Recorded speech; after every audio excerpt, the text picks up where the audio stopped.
Good morning student.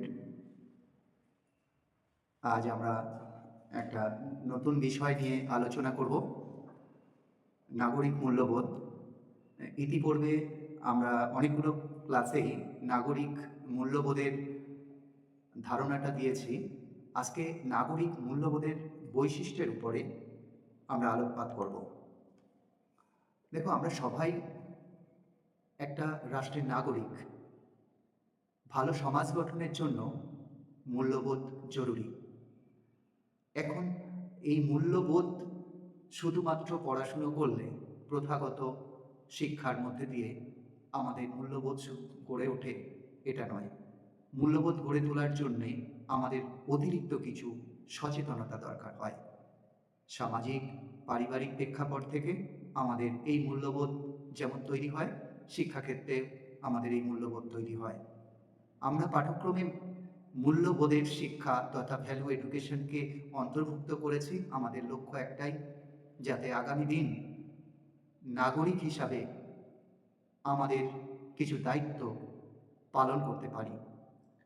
আমরা যারা আজকের এই আলোচনায় অংশগ্রহণ করেছি, আমাদের মূল লক্ষ্য হবে শুধুমাত্র প্রথাগত শিক্ষার মধ্যে দিয়ে একটা শংসাপত্র বা সার্টিফিকেট অর্জন করা নয়। আমাদের লক্ষ্য হবে যে আমরা সচেতন নাগরিক হব। আমরা চারিদিকে মূল্যবোধের সংকট, একটা সামাজিক সংকট, সেই সামাজিক মূল্যবোধের সংকট কাটিয়ে সমাজকে একটা ঝকঝকে মূল্যবোধযুক্ত আঙিনায় প্রবেশ করাতে চাই। তাই আমরা প্রত্যেক ছাত্রছাত্রীর মধ্যে, সমাজের প্রত্যেকটি নাগরিকের মধ্যে মূল্যবোধ আমরা গড়ে তুলতে চাই। তাহলে আগামী দিন একটি সুন্দর সমাজ ব্যবস্থা আমাদের সামনে গড়ে উঠবে। মূল্যবোধের সব থেকে গুরুত্বপূর্ণ আমরা যদি বৈশিষ্ট্য নিয়ে আলোচনা করি, তা সহজভাবে আমরা বলতে পারি যে গুণগুলি একজন মানুষকে ভালো নাগরিক বানায়, অর্থাৎ একটা মানুষের চরিত্রের মধ্যে সৎ গুণের আধার হওয়াটাই একটা মূল্যবোধের অন্যতম লক্ষণ। নাগরিক মূল্যবোধ হলো নৈতিক এবং সামাজিক গুণগুলির সমাহার। আমরা প্রত্যেকটি মানুষ প্রথাগত শিক্ষায় শিক্ষিত হই আর বা নাই হই, আমাদের মধ্যে কিছু সহজাত মূল্যবোধ থাকে, যেটা পরিবার থেকে বা সমাজ থেকে আমরা গ্রহণ করে থাকি। এই মূল্যবোধ, নৈতিক আচরণ এবং সামাজিক গুণাবলী আমাদেরকে দায়িত্বশীল নাগরিক হিসাবে গড়ে তোলে। একজন মানুষকে যদি দায়িত্বশীল নাগরিক হিসাবে গড়ে তোলা যায়, তাহলে একটা সুষ্ঠু সমাজ ব্যবস্থা গড়ে তোলা যায়। আজকে আমাদের সমাজের যা কিছু খারাপ, আমাদের সমাজের অগ্রগতির চাকা যখন রুদ্ধ হচ্ছে, পিছিয়ে পড়ছে, এর মূল কারণ হলো মূল্যবোধের অভাব। যদি আমরা একটা দায়িত্বশীল নাগরিক গড়ে তুলতে সক্ষম হই, তাহলে দেখব আমাদের সমাজ একটা সুষ্ঠু মূল্যবোধের সমাজ গড়ে উঠেছে। দেখো, নাগরিক মূল্যবোধের আমরা যদি বৈশিষ্ট্য নিয়ে আলোচনা করতে যাই, তাহলে আমরা সবার প্রথম সহনশীলতা একটা অন্যতম বৈশিষ্ট্য হিসাবে গণ্য করতে পারি। একটা ব্যক্তি যদি সহযোগিতা মনোভাবাপন্ন সম্পন্ন হয়, তাহলে একটা মূল্যবোধ তার মধ্যে অটোমেটিক থাকে বলে আমরা মনে করি। সমাজের বিভিন্ন ক্ষেত্রে আমাদের চলার পথে বিভিন্ন ধরনের অসহায়তা আমরা লক্ষ্য করি। সেটা রাস্তায় কোনো প্রতীক হতে পারে যে তিনি অসহায়ভাবে আছেন, আমাদের একটু সামান্য সাহায্য বা সহযোগিতা সেখান থেকে চলে আসতে পারে। আমাদের বিভিন্ন ধরনের সমাজসেবামূলক কাজ, আমরা যেমন রক্তদান শিবির থেকে শুরু করে মুমূর্ষ রোগীকে যেভাবে আমরা তার হসপিটালের বেড থেকে সুস্থ সমাজে ফিরিয়ে আনতে পারি। আমরা বৃক্ষরোপণের মধ্যে দিয়ে সমাজে যখন এত বেশি বায়ু দূষণ, পলিউশন থেকে মুক্ত করে একটা সুষ্ঠু প্রকৃতি তৈরি করতে পারি। আমরা ডেঙ্গু প্রতিরোধ করতে পারি, মশার লার্ভাগুলোকে মেরে দিয়ে বা পরিষ্কার পরিচ্ছন্নতার মধ্যে দিয়ে, এভাবে একটা সামাজিক সহযোগিতার মধ্যে দিয়ে, দেশপ্রেমের মধ্য দিয়ে, জাতীয়তাবোধের মধ্য দিয়ে উদ্বুদ্ধ ঘটলে একটা সহনশীল মানবিকতা বোধ মানুষের মধ্যে তৈরি হয়। মানুষের তরে আমরা, সকলের তরে আমরা, এই চেতনা বোধ যেদিন গড়ে উঠবে সেদিন সমাজ একটি মূল্যবোধের সমাজ হিসাবে সুপ্রতিষ্ঠিত হবে। মূল্যবোধের আরেকটা গুরুত্বপূর্ণ বৈশিষ্ট্য হচ্ছে দায়িত্ববোধ। এই ডিউটি ফর ডিউটি সেক, কর্তব্যের জন্য কর্তব্য করা, আর ভিতর থেকে কোনো কর্তব্য বা দায়িত্ব পালন করা, এর মধ্যে দুটো ডিফারেন্স আছে। তোমাদেরকে আমি একটা উদাহরণ দিলে বুঝতে পারবে। কিছু মানুষ আমরা সমাজে দেখি, তাকে কোনো একটা দায়িত্ব দেওয়া হলো, ঠিক আছে, ওটাকে করতে হয়, দায়িত্ব দিয়েছে, সে দায়িত্ব পালন করছে নিজের মতো। এই দায়িত্বের সুদূর প্রসারী যে রেজাল্ট সে একবারও ভাবে না। কিন্তু কিছু মানুষকে দেখি, যখন তার কোনো ক্ষেত্রেই দায়িত্ব অর্পণ করা হয়, সেটা সুষ্ঠুভাবে, সুন্দরভাবে, সততার সঙ্গে দায়িত্ব পালন করে, যে দায়িত্ব পালনের মধ্যে দিয়ে সুদূর প্রসারী ফল ভোগ করে একটা সমাজ। তাই দায়িত্ববোধ সম্পন্ন নাগরিক গড়ে তোলা নাগরিক মূল্যবোধের অন্যতম বৈশিষ্ট্য। আমরা যদি নাগরিককে তার সঠিক দায়িত্ব সম্পর্কে বোঝাতে পারি, আমরা শুধু পারিবারিক দায়িত্ব বা ব্যক্তিগত দায়িত্ব পালনে উদ্বুদ্ধ হয়ে বেঁচে থাকি, কিন্তু এর বাইরে, পারিবারিক দায়িত্বের বাইরে আমাদের একটা বৃহত্তর জগৎ আছে, সামাজিক দায়িত্ববোধ রয়েছে। সেই সামাজিক দায়িত্বগুলো আমাদের সঠিকভাবে পালন করা, দেশকে রক্ষা করা, আইনকে মান্যতা দেওয়া, এরকম ধরনের ছোট্ট ছোট্ট দায়িত্বগুলো আমরা যদি সততার সঙ্গে পালন করি, তাহলে একটা নাগরিক মূল্যবোধ সম্পন্ন সমাজ আমরা পেতে পারি। শৃঙ্খলা, আইন শৃঙ্খলা রক্ষা একটা নাগরিক বোধ সম্পন্ন মানুষের অন্যতম কর্তব্য। দায়িত্বের মধ্যে একটা শৃঙ্খলা বোধ থাকা উচিত। যদি ব্যক্তিটি সততার সঙ্গে শৃঙ্খলা রক্ষা করে কোনো দায়িত্ব পালন করেন, সেই দায়িত্ব সুদূর প্রসারী ফল লাভ করে। এছাড়া আমরা সৃজনশীলতা নাগরিক মূল্যবোধের একটি অন্যতম বৈশিষ্ট্য হিসাবে পরিগণিত করে থাকি। সৃজনশীলতা, যার ইংরাজি প্রতিশব্দ ক্রিয়েটিভিটি, এই সৃজনশীলতা মানে একটা নতুনত্ব কিছু তৈরি করা, একেবারে একঘেয়েমি সাদামাটা জীবনযাপনের বাইরে বেরিয়ে একটা সুন্দর কিছু তৈরি করা। আমরা অনেক কিছু নতুনত্বভাবে যদি সৃষ্টি করতে পারি, তাহলে আমাদের সমাজ আরও সুন্দর হতে পারে।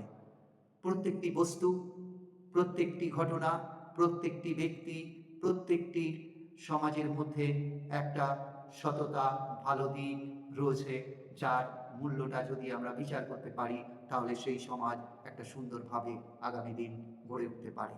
তাই প্রত্যেকটি ছাত্রছাত্রীর উচিত যে দায়িত্ববোধ তারা সঠিকভাবে পালন করবে, এবং দায়িত্ববোধের মধ্যে সততা, শৃঙ্খলা, সৃজনশীলতা সব কিছু রক্ষা করে যদি দায়িত্ব পালন করে, শুধুমাত্র ডিউটি ফর ডিউটি সেক, অর্থাৎ কর্তব্যের জন্য কর্তব্য না করে যদি সমাজের প্রতি দায়বদ্ধ থেকে দায়িত্ব পালন করে, তাহলে সমাজ ব্যবস্থা আগামী দিন অনেক দূর এগিয়ে যাবে এবং সুষ্ঠু সমাজ গঠন হবে। সবার ক্লিয়ার হয়েছে? এরপরে আমরা আলোচনা করব নাগরিক মূল্যবোধের গুরুত্ব। একজন নাগরিক এর মধ্যে যদি মূল্যবোধ সৃষ্টি হয়, তাহলে তার গুরুত্ব কতখানি। আমরা নাগরিক মূল্যবোধের গুরুত্ব আলোচনা প্রসঙ্গে সবার আগে বলবো, মূল্যবোধ একটা সুষ্ঠু সমাজের জন্ম দেয়। মূল্যবোধ দুর্নীতিপরায়ণ সমাজ, অনৈতিক সমাজ দূরে ঠেলে ফেলে একটা ঝকঝকে, সুন্দর, সুস্থ সমাজের জন্ম দেয়, যেটা পৃথিবীতে বয়স্ক থেকে শিশু প্রত্যেকের শান্তিতে বসবাসযোগ্যের জায়গা হয়ে ওঠে। সমাজে শান্তি শৃঙ্খলা রক্ষা বজায় থাকে মূল্যবোধের অন্যতম একটা গুরুত্ব। যাদের মধ্যে অধিক সংখ্যক নাগরিকের মধ্যে আমরা যদি মূল্যবোধ গড়ে তুলতে পারি, তাহলে আমরা দেখব যে সমাজে একটা শান্তি বিরাজ করছে, শৃঙ্খলা বজায় থাকছে, সমাজ একটা সুন্দর, সুষ্ঠু সমাজের দিকে এগিয়ে যাচ্ছে। মূল্যবোধের অন্যতম একটা বৈশিষ্ট্য হচ্ছে গণতন্ত্রকে শক্তিশালী করে। একটা ভারতবর্ষ তথা আমাদের দেশ একটা গণতান্ত্রিক দেশ। এই ডেমোক্রেটিটাকে কমপ্লিট করার জন্যে, শক্তিশালী করার জন্যে অবশ্যই মূল্যবোধ দরকার। গণতান্ত্রিক সমাজ ব্যবস্থায় জাতি ধর্ম নির্বিশেষে, ধনী দরিদ্র, নারী পুরুষ সবার সমান অধিকার, গণতন্ত্রের মূল মন্ত্রকে আরও শক্তিশালী করা, গণতন্ত্রকে সুন্দরভাবে প্রয়োগ করার সুযোগ থাকে একটা মূল্যবোধের অধিকারী নাগরিক যদি গড়ে তুলতে আমরা সক্ষম হই।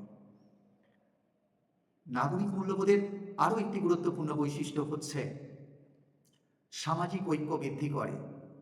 অর্থাৎ একটা সমাজে আমরা জানি ভারতবর্ষ একটা ধর্মনিরপেক্ষ দেশ, ভারতবর্ষে বিভিন্ন জাতির বসবাস, বিভিন্ন শ্রেণীর, বিভিন্ন কর্মের সঙ্গে যুক্ত মানুষের বসবাস।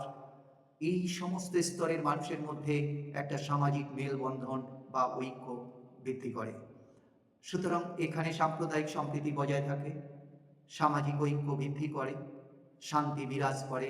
একজন নাগরিক মূল্যবোধ সম্পন্ন নাগরিক সবসময় চায় শান্তি, কখনো সেখানে ধ্বংস বা সম্প্রীতি বিঘ্নিত হতে দেয় না।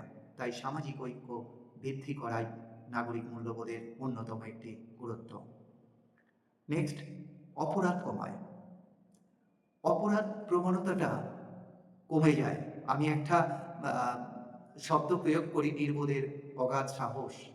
যার মধ্যে কোনো বোধ নেই, সে অনেক কিছু অপরাধ প্রবণ কাজ করতে ঝুঁকি নেয়।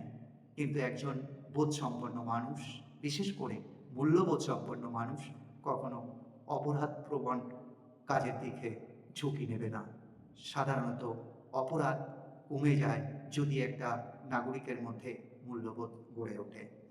একজন নাগরিক যত গণতান্ত্রিকভাবে শান্তি শৃঙ্খলা বজায় রেখে সামাজিক ঐক্য বৃদ্ধি করে সমাজের মধ্যে নাগরিক মূল্যবোধের বহিঃপ্রকাশ ঘটাতে পারবে, তত সেই সমাজের বুকে অপরাধ প্রবণতা কমবে। তাহলে এখানে নাগরিক মূল্যবোধের গুরুত্বগুলোর আমরা বুঝলাম। আমি সাবস্টেন্সটা আবার বলছি, সমাজে শান্তি শৃঙ্খলা বজায় থাকবে, গণতন্ত্র শক্তিশালী হবে, সামাজিক ঐক্য বৃদ্ধি হবে, অপরাধ কমবে, অপরাধ মুক্ত সমাজ ব্যবস্থা গড়ে উঠতে সহযোগিতা করবে। ক্লিয়ার? আমরা পরের যে একটা আদর্শ নাগরিক যদি হয়, মূল্যবোধ সম্পন্ন নাগরিক হয়, তার কি গুণগুলো আমরা দেখতে পারি। সবার প্রথম, একজন আদর্শ নাগরিক হলে আইন মেনে চলবে। একটা দেশকে শৃঙ্খলাবদ্ধভাবে পরিচালনা করতে গেলে তার একটা আইন দরকার আছে, আর সেই আইন দেশের অধীনে যারা বসবাস করে নাগরিক হিসাবে, সেই আইনকে তাদের মান্যতা দিতে হয়। যদি আইনকে মান্যতা দিতে না পারে, যদি আইনকে মান্যতা না দেয়, তাহলে সেই সমাজ কখনো সুষ্ঠুভাবে চলতে পারে না, সমাজের শান্তি শৃঙ্খলা বিঘ্নিত হয়। তাই যখন একটা আদর্শ নাগরিক সৃষ্টি হয়, সে অবশ্যই সমাজের আইন সংবিধান মেনে চলে, ভোটাধিকার প্রয়োগ করে। অর্থাৎ ভোটাধিকারের মধ্য দিয়ে গণতান্ত্রিক পদ্ধতিতে দেশের চালিকা শক্তিকে নির্ধারণ করার অধিকার একটা সাধারণ নাগরিকের থাকে। কিন্তু সেই নাগরিকটি যদি মূল্যবোধ সম্পন্ন ব্যক্তি হয় বা আদর্শ নাগরিক হয়, তার চেতন শক্তি, সুচিন্তিত মতামতের মধ্যে দিয়ে যে ভোটাধিকার প্রয়োগ করবে, তাহলে একটা সুষ্ঠু সমাজ গড়ে ওঠার জন্য সঠিক নেতৃত্বকে সে নির্বাচন করতে সক্ষম হবে। অন্যতম আরেকটি বৈশিষ্ট্য নাগরিকের, কর প্রদান করা, ট্যাক্স। দেখো, ট্যাক্স বা খাজনা যদি কোনো নাগরিক ফাঁকি দেয়, তাহলে কি হয়, দেশের অর্থনৈতিক ক্ষতি হয়। সুতরাং যার মধ্যে মূল্যবোধ থাকবে, সে কখনো কর ফাঁকি দেবে না, যথাসময়ে যথাধার্য কর প্রদান করবে। এর ফলে দেশের অর্থনীতি শক্তিশালী হবে। সর্বোপরি পরিবেশ রক্ষা করে। একটা সমাজের সুস্থ পরিবেশ সুন্দরভাবে রক্ষা করে রাখার জন্য একটা আদর্শ নাগরিকের বৈশিষ্ট্য হওয়া উচিত। আমরা উদাহরণ হিসাবে দেখতে পাই, বিশেষ করে আমাদের বাংলা তথা ভারতবর্ষের বিভিন্ন রাজ্যগুলিতে আমরা যখন পরিদর্শন করি, কিছু কিছু রাজ্যে দেখি যত্রতত্র উচ্ছিষ্ট ফেলা, খাওয়ার পরে যে কাগজের ঠোঙা হতে পারে, ফলের খোসা হতে পারে, চায়ের কাপ হতে পারে, জলের বোতল হতে পারে, যেখানে খুশি আমরা নিক্ষেপ করি। আমি অসমের একটা প্রত্যন্ত গ্রামের কথা বলছি, যেটা একটা নির্মল গ্রাম হিসাবে প্রতিপন্ন হচ্ছে। সেখানে গ্রামের প্রত্যেকটি গাছে কিছু দূর অন্তর অন্তর একটা করে বাস্কেট ঝোলানো আছে, যার গায়ে লেখা আছে ইউজ মি, অর্থাৎ ডাস্টবিন করা আছে। নাগরিক প্রত্যেকেই তাদের নোংরাগুলো, উচ্ছিষ্ট অব্যবহৃত জিনিসগুলো সেটা ওই ডাস্টবিনের নির্দিষ্ট জায়গায় ফেলে, পরিবেশ সচেতন, পরিষ্কার পরিচ্ছন্ন বজায় রাখে। ঠিক এভাবেই আমার মনে হচ্ছে এই মূল্যবোধটা যদি ছাত্র জীবনে একটা ছাত্রছাত্রীর মধ্যে গড়ে ওঠে, তাহলে সে কখনো রাস্তাঘাটে বা সমাজের অন্যান্য গুরুত্বপূর্ণ জায়গায়, অফিস কাছারিতে কখনো অপরিচ্ছন্ন রাখবে না। সে চেষ্টা করবে নিজে পরিষ্কার পরিচ্ছন্ন রাখতে এবং অপরকেও সাহায্য করবে, সেটাকে বলে চেষ্টা করবে বোঝানোর জন্যে। এই মূল্যবোধ বাস্তব জীবনে প্রয়োগ করলে কি হতে পারে? এখন আমরা যদি অধিক সংখ্যক নাগরিক মূল্যবোধ সম্পন্ন হয়, তাহলে বাস্তব জীবনে প্রয়োগ করলে কি হতে পারে? রাস্তাঘাট পরিষ্কার পরিচ্ছন্ন হতে পারে, ট্রাফিক নিয়ম মেনে চলতে পারে, যেটা আমরা আমাদের রাজ্যে দেখি। প্রতিনিয়ত রাস্তাঘাটে গাড়ি চালাতে গিয়ে আমরা ট্রাফিক নিয়ম লঙ্ঘন করার কারণে কত মানুষের জীবন চলে যাচ্ছে, কত মানুষ হাত পা ভেঙে যাচ্ছে, গাড়ি ঘোড়ার ক্ষতি হচ্ছে। এই যে পথ দুর্ঘটনা, এটা থেকে আমাদের অনেকটা রক্ষা করবে বাস্তব জীবনে প্রয়োগ করলে। আমরা ঘন্টার পর ঘন্টা ট্রাফিক লাইন নিয়ম মেনে যদি সারিবদ্ধভাবে দাঁড়িয়ে থাকি, একটু ধৈর্য ধরি, ধৈর্যশীল হই, তাহলে দেখা যাবে এই দুর্ঘটনা থেকে মুক্তি পাওয়া সম্ভব। অন্যকে সম্মান করা, অর্থাৎ মেধাকে সম্মান করা, বড়দের সম্মান করা নাগরিক মূল্যবোধের অন্যতম বৈশিষ্ট্য। আমরা সবাই ছাত্রছাত্রী যারা বসে আছো সবাই জানো যে তোমরা একটা এই স্তরে পড়াশোনা করছো, বিএডে। নিজেদেরকে ভাবছো আমি অনেক পড়াশোনা শিখেছি, একটা টিচার্স ট্রেনিং করছি, এরপরে শিক্ষক হব, সমাজে শিক্ষাদান করব। কিন্তু তোমার সেম এজ বা সেম বয়সের সেই ছাত্রটি বা ছাত্রীটি আজকে কোনো একটি কারণে হয়তো এই শিক্ষা গ্রহণ করতে পারেনি, সে পিছিয়ে আছে, সমাজের অন্য ক্ষেত্রে সে যুক্ত হচ্ছে, তার মানে এটা নয় তুমি তাকে অসম্মান করতে পারো। বা তোমার থেকে বয়সে অনেক বড়, সে হয়তো এই প্রথাগত শিক্ষাটা পায়নি, সেই বয়সে বড়, অভিজ্ঞতায় বড়, সুতরাং তাকে সম্মান করা উচিত। তাই বাস্তব জীবনে যারা একজন মূল্যবোধ সম্পন্ন নাগরিক হয়ে থাকে, তারা সমাজে বয়স্কদের সম্মান করা, সামাজিক নিয়ম মেনে চলা, রাস্তাঘাট পরিষ্কার রাখা, এগুলো দায়িত্ব সহকারে পালন করে। সর্বোপরি বাস্তব জীবনের আরও একটি প্রয়োগ লক্ষ্য করা যায়, সরকারি সম্পত্তি রক্ষা করা। সরকারি সম্পত্তি রক্ষা করাটা একটা সচেতন নাগরিক, মূল্যবোধ সম্পন্ন নাগরিকের অন্যতম কর্তব্য হতে পারে। আমরা শিক্ষার্থী হিসাবে মূল্যবোধের কি কি করতে পারি? আমরা স্কুলের নিয়ম মেনে চলব। আমরা শিক্ষক হিসাবে স্কুলের যে নিয়ম, স্কুলের একটা পঠন পাঠন চালানোর জন্য, স্কুল প্রশাসন চালানোর জন্য যে ধরনের একটা ছোট্ট সংবিধান আছে, সেটাকে মান্যতা দেওয়া, সময়ে স্কুলে যাওয়া, স্কুলের নির্দিষ্ট সময়ের পর স্কুল থেকে বার হওয়া, স্কুলের পোশাক বিধি, আচরণ বিধি থেকে শুরু করে সব কিছু মেনে চলা উচিত। শিক্ষককে যেমন সম্মান করব, তেমনি সহপাঠীদেরও সম্মান করব। সমাজসেবায় অংশগ্রহণ করব, বিভিন্ন ধরনের সমাজসেবামূলক অনুষ্ঠানে অংশগ্রহণ করা, বিভিন্ন মনীষী বা বিজ্ঞানী যারা রয়েছেন তাদেরকে শ্রদ্ধা করা, তাদের জীবনী সম্পর্কে জানা, তাদেরকে অনুকরণ করা, একটা সচেতন নাগরিক হিসাবে গড়ে ওঠা এবং সর্বোপরি সমাজের বুকে একজন সামাজিক মডেল হিসাবে নিজেকে তুলে ধরা অন্যতম কর্তব্য একটা সচেতন নাগরিকের বলে মনে করি।